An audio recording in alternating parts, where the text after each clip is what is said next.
નમસ્કાર દર્શક મિત્રો, હું આપની સાથે છું રાખી અંજારિયા। સ્વાગત છે આપનું કચ્છ ઉદય ટીવી ન્યૂઝમાં। તો દર્શક મિત્રો, જોઈએ આજના સમાચારો વિસ્તારથી। કચ્છની સ્થાનિક સ્વરાજ્યની સામાન્ય ચૂંટણી માટે રવિવારે એટલે કે આવતીકાલ 26 એપ્રિલે મતદાન યોજાવાનું છે। ત્યારે મતદાનની કામગીરીની સુપેરે પાર પાડવા મુખ્ય જિલ્લા ચૂંટણી અધિકારી અને કચ્છ કલેક્ટર આનંદ પટેલના માર્ગદર્શન હેઠળ આજે વહેલી સવારથી જિલ્લાના ડિસ્પેચિંગ સેન્ટરો પરથી ઈવીએમ, વીવીપેટ, સ્ટેશનરી સહિતની સામગ્રી તેમજ કર્મયોગીઓ સાથેનો સ્ટાફ બૂથો પર મોરચો સંભાળવા માટે રવાના થયો છે। આ અંગેની વિગતો મુજબ ગાંધીધામ મહાનગરપાલિકા, ભુજ, માંડવી, મુન્દ્રા, અંજાર અને નખત્રાણા નગરપાલિકા તેમજ જિલ્લા પંચાયત અને 9 તાલુકા પંચાયતોની 422 બેઠકો માટે આવતીકાલે 26મીએ મતદાન યોજાવાનું છે। આ ચૂંટણી માટે 8,954 પોલિંગ સ્ટાફ, 5,361 પોલીસ, જ્યારે ઝોનલ અધિકારી, મદદનીશ ઝોનલ અધિકારી 234 મળી કુલ 14,549 અધિકારી કર્મચારીઓ ચૂંટણી ફરજમાં જોડાયા છે। જેથી જિલ્લામાં નિર્ધારિત કરેલા ડિસ્પેચિંગ સેન્ટરો પરથી જિલ્લા ચૂંટણી અધિકારી અને નાયબ ચૂંટણી અધિકારીના માર્ગદર્શન હેઠળ બીયુ, સીયુ સાથે અન્ય ચૂંટણી સાહિત્ય લઈ સ્ટાફ તેઓના નિર્ધારિત મતદાન મથકો પર મોરચો સંભાળવા માટે રવાના થયો હતો। ભુજ સરકારી એન્જિનિયરિંગ કોલેજના ડિસ્પેચિંગ સેન્ટર ખાતેથી ભુજ પ્રાંત અધિકારી A.B. જાદવે વિગતો આપતા જણાવ્યું હતું કે આવતીકાલે કચ્છ જિલ્લા પંચાયત, ગાંધીધામ મહાનગરપાલિકા, 5 નગરપાલિકા અને 9 તાલુકા પંચાયતની 422 બેઠકો માટે મતદાન યોજાવાનું છે। આ ચૂંટણીમાં 1,065 ઉમેદવારો મેદાને છે અને જિલ્લાના 15.49 લાખ મતદારો પોતાના પ્રતિનિધિને ચૂંટવા માટે આવતીકાલે સવારે 7 થી સાંજે 6 વાગ્યા સુધી મતદાન કરશે।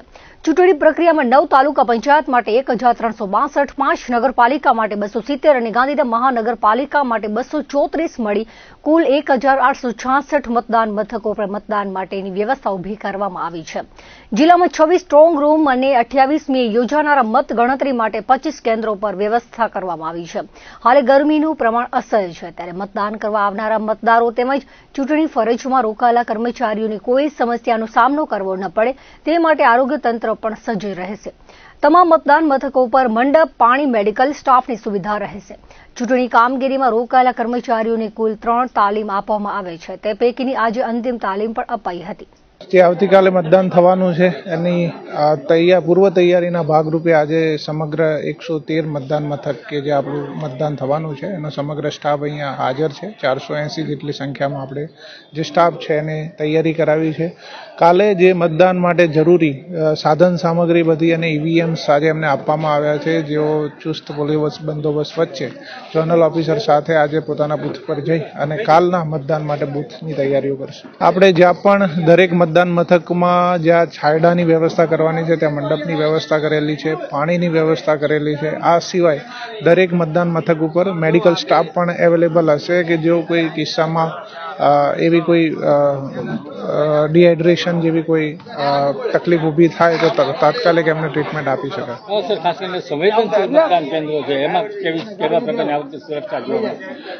સંવેદનશીલ મતદાન મથકો જે માનનીય કલેક્ટર સાહેબ દ્વારા દર વર્ષે નક્કી કરવામાં આવે છે એમાં ચુસ્ત પોલીસ બંદોબસ્ત રાખવામાં આવે છે, જે હર હંમેશની જેમ આ વખતે પણ રાખવામાં આવશે। હંમેશા આ પ્રક્રિયા વિશ્વાસ પર આધારિત છે, એટલે કોઈ પણ વ્યક્તિ દ્વારા નાની સરખી પણ ભૂલ ન થાય એ માટે વહીવટીતંત્ર ધ્યાન રાખતું હોય છે। એટલે એના ભાગરૂપે આપણે એમને 3 તાલીમ આપીએ છીએ, એમાં છેલ્લી તાલીમ આજે આપવામાં આવી છે અને એમાં એમને સંપૂર્ણ ઈવીએમ હેન્ડલિંગથી માંડી અને મતદાતાઓને જે નાના પ્રશ્નો ત્યાં આવતા હોય એ બધાનું આપણે એમને સચોટ જ્ઞાન આપીએ છીએ। જિલ્લા પંચાયત અને તાલુકા પંચાયતની ચૂંટણીને અનુલક્ષીને રાપર તાલુકામાં યોજાનારી 5 જિલ્લા પંચાયત અને 24 તાલુકા પંચાયતની સામાન્ય ચૂંટણી માટે 199 બૂથ પર મતદારો મતદાન કરશે, જેના માટે આજે મોડર્ન સ્કૂલ ખાતે ઈવીએમ તથા સ્ટાફને રવાના કરવામાં આવ્યો હતો।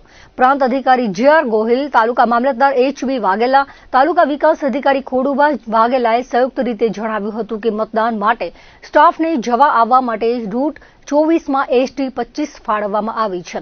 ચૂંટણી ફરજ પર કર્મચારીઓ 880 તેમજ રિઝર્વ 80ને રાખવામાં આવ્યા છે। ઝોનલ 24 બૂથ, 199 મકાન, 199 રિસીવ ડિસ્પેચિંગ 8 રૂમમાં કરવામાં આવશે। કાયદો વ્યવસ્થા જાળવવા માટે નાયબ પોલીસ અધિક્ષક 1, 6 PI, 12 PSI, પોલીસ કર્મચારીઓ 166 તથા 259 હોમગાર્ડ GRD તૈનાત રહેશે। રાપર મોડર્ન સ્કૂલ ખાતે આજે પ્રિસાઇડિંગ અધિકારી તથા ઝોનલ અધિકારીની તાલીમ શિબિર યોજાઈ હતી। મતદાન મથકની ફરજ તથા ચૂંટણી પ્રક્રિયા અંગે સમજણ આપી હતી। આગામી 26 એપ્રિલના રોજ કચ્છ જિલ્લામાં યોજાનારી સ્થાનિક સ્વરાજ્યની ચૂંટણીને અનુલક્ષીને વહીવટી અને પોલીસ તંત્ર દ્વારા તમામ તૈયારીઓની આખરી ઓપ આપી દેવામાં આવ્યો છે. કચ્છના કુલ 1866 મતદાન મથકો પૈકી 518 સંવેદનશીલ અને 21 અતિ સંવેદનશીલ બૂથો પર પોલીસ દ્વારા ચાંપતો બંદોબસ્ત ગોઠવવામાં આવ્યો છે. શાંતિપૂર્ણ અને નિર્ભય વાતાવરણમાં મતદાન પ્રક્રિયા પૂર્ણ થાય તે હેતુથી સમગ્ર જિલ્લામાં પોલીસ વડા, ડીવાયએસપી, પીઆઈ અને પીએસઆઈ સહિત કુલ 5391 જેટલા સુરક્ષાકર્મીઓ ખડે પગે રહેશે. મતદાનના આગલા દિવસે એટલે કે આજે જ ફરજ પરના સ્ટાફને જે તે મતદાન મથકની જવાબદારીઓ સોંપી દેવામાં આવી છે. આજે તમામ મતદાન મથકો પર ઈવીએમ ઉપરાંત ચૂંટણી ફરજ પરનો સ્ટાફ અને સુરક્ષાકર્મીઓ તૈનાત થઈ જશે. પશ્ચિમ કચ્છમાં 1 પોલીસ અધિક્ષક અને 4 નાયબ પોલીસ અધિક્ષકની દેખરેખ હેઠળ 1217 પોલીસ કર્મચારીઓ તેમજ 1279 હોમગાર્ડ જીઆરડીના સભ્યો તૈનાત કરવામાં આવ્યા છે. બૂથ પર ફરજ બજાવતા પોલીસ જવાનો બોડી વોર્ન કેમેરાથી સજ્જ હશે અને મોબાઈલ વાહન દ્વારા સતત પેટ્રોલિંગ કરવામાં આવશે. તેવી જ રીતે પૂર્વ કચ્છમાં 5 નાયબ પોલીસ અધિક્ષક, 26 પીઆઈ અને પીએસઆઈ સહિત 993 પોલીસ કર્મચારીઓ અને હોમગાર્ડ જીઆરડી મળીને 892 જવાનો સુરક્ષાની જવાબદારી સંભાળશે. પોલીસ તંત્ર દ્વારા માત્ર મતદાન મથકો જ નહીં પરંતુ સમગ્ર વિસ્તારમાં અસામાજિક તત્વો અને શંકાસ્પદ હિલચાલ પર બાજ નજર રાખવામાં આવી રહી છે. કચ્છ સહિત રાજ્યોમાં નશાબંધી વિભાગ દ્વારા આગામી વર્ષ 2026 અને 2027 માટે વિદેશી દારૂ અને બિયરના નવા દરો જાહેર કરવામાં આવતા જ પરમિટ ધારકોના ખિસ્સા પર બોજ વધ્યો છે.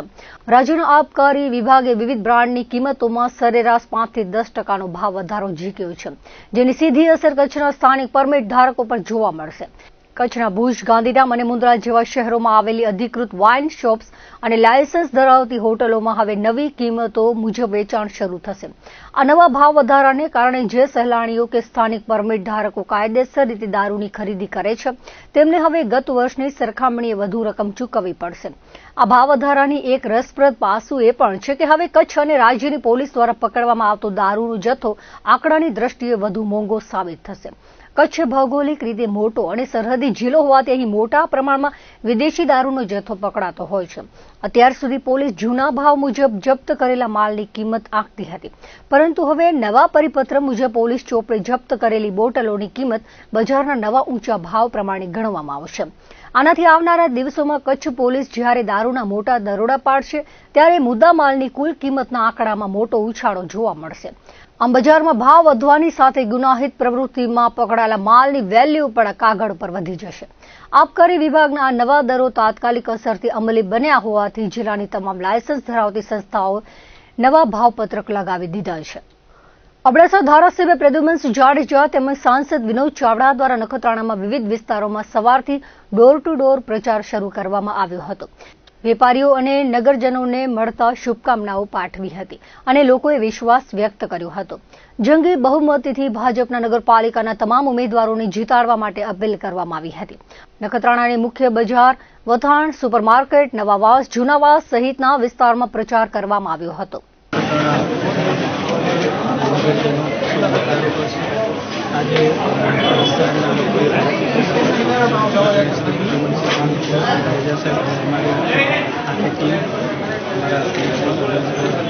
સૌ વેપારી મંડળ, સૌ અલગ અલગ સામાજિક જે પ્રકારે નગરના ઉત્સાહ છે, આનંદ છે. એમ મોદી સાહેબના નેતૃત્વમાં બીજી વખત દેશમાં કેન્દ્ર સરકાર બની છે. એવી જ રીતે ગુજરાત સરકાર પણ સતત છેલ્લા વર્ષે કેન્દ્રભાઈ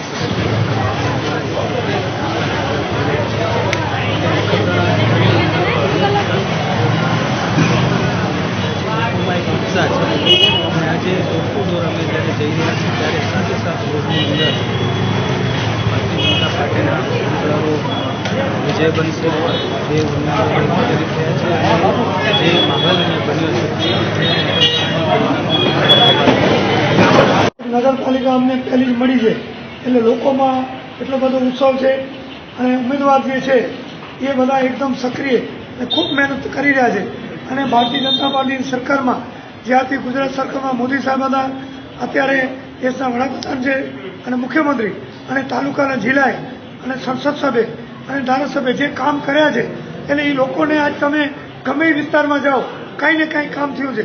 કોઈ પણ ગામ જો કાંઈ ને કાંઈ કોઈ સમાજને વ્યક્તિગત કોઈનું છાપરું હશે, કોમિટીઓ હશે, ગટર હશે કે પાણીની લાઈન હશે, આંગણવાડી હશે, આપણે પ્રાથમિક આ મોટી નિશાળ જોઈ અને સમાજવાડી એટલે આ ભારતીય જનતા પાર્ટીના કામ જ એવા છે એટલે બધા લોકો ખૂબ રાજી છે અને બહુ વધારેમાં વધારે ટકાવારી ઊંચી આવવાની અને બધા ખુશ છે.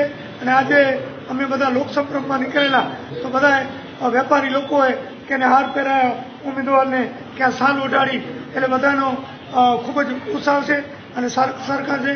અત્યારે અમે ફરી અને થોડો તડકો હતો તો અમારા બાવાજી જે વેલગર છે એ કાયમ અમને આશીર્વાદ દેતા હોય અને સિદ્ધેશ્વર મહાદેવ નખત્રાણાનું મેન મંદિર છે એટલે અહીંયા બેસી બધા થોડો પોરો ખાઈ અને હવે પાછા ફરી પોતપોતાના વિસ્તારમાં પાછો આજનો દિવસ છે એ લોકસંપર્ક કરશે અને બધાનો ખૂબ ખૂબ આભાર માનું છું અને બધા મીડિયા કર્મીનો બધાનો ખૂબ ખૂબ આભાર.